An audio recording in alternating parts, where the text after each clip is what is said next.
writing a song about something that, that you sort of think is just a bit personal and a bit funny, about an incident, and just thinking that people have taken it into their own hearts and really responded in this way. It's quite surreal.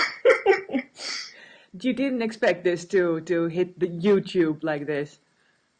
No, I mean, I think we always thought there was an appeal. Like when we, certainly not when I first wrote it, but when we first started to play the song at our gigs, it was always the song that got the loudest response, and it was the one that people kept saying, "Oh, when are you going to record that? Because we really love to hear it." So we sort of knew it would be popular, but nowhere near as popular as it's been. It's quite unbelievable. How did you come up with that song?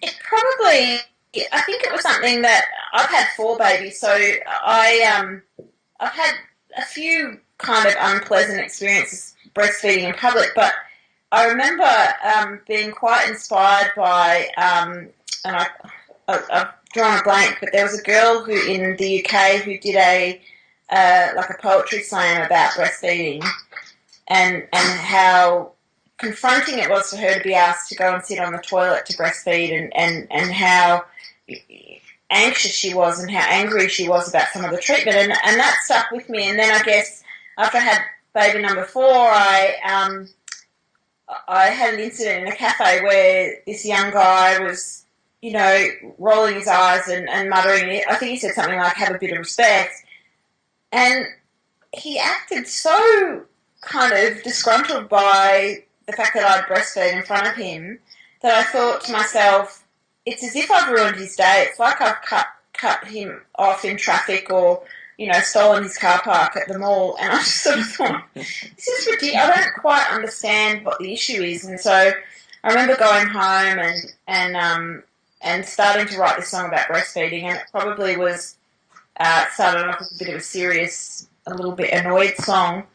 And then I thought, there's so many heated discussions about breastfeeding in public. Wouldn't it be funny if we turned it into a comedy song and made people think about what they were doing? And we turned the subject of breasts into these scary monsters that, that's why people don't like it in public, because they're terrified of breasts. and so therefore we're going to ruin your day by getting these scary things out in public. So it just became this ridiculous song. And I remember then going out and feeding in public, and any time I had funny looks or, the roll of the eyes, I'd have my song in the background going, "Yep, I've ruined your day." I think I read somewhere that people are using it as their theme song now.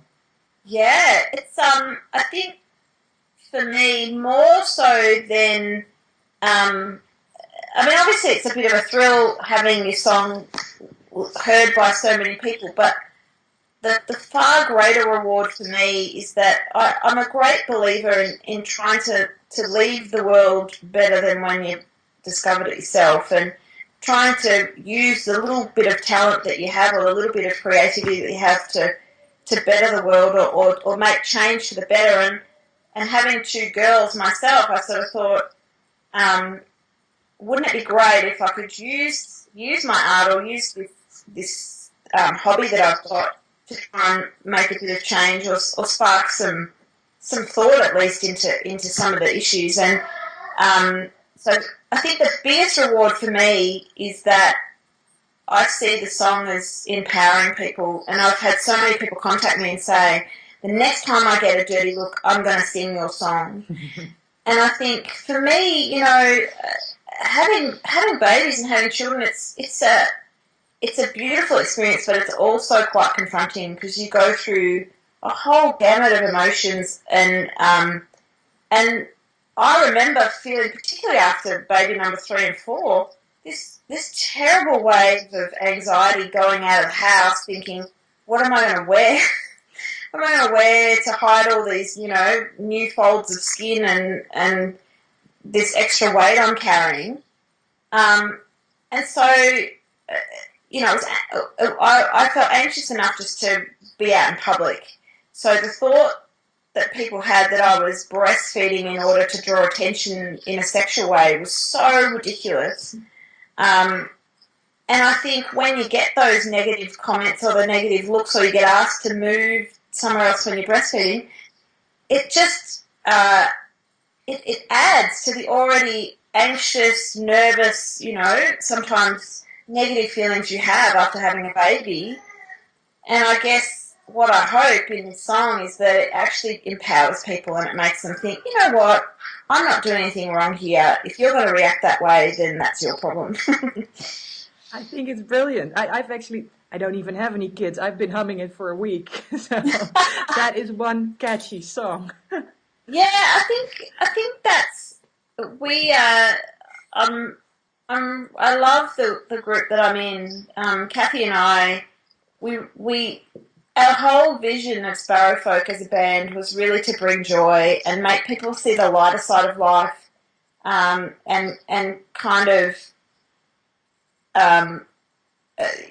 We called our band Sparrowfolk because we felt like we were these two little sparrow birds who were just watching the world go by and noticing things that some people don't notice. And I guess in Ruin Your Day, it was a bit like stepping back and going, okay, what's the real problem here? And so when we wrote the song, we knew that we had to make the melody really joyous and really catchy because that way, it actually became a bit of an earworm and an anthem, as you said, for people. So, and I think it's achieved that, as annoying as it can get when you keep getting it in your head and singing it.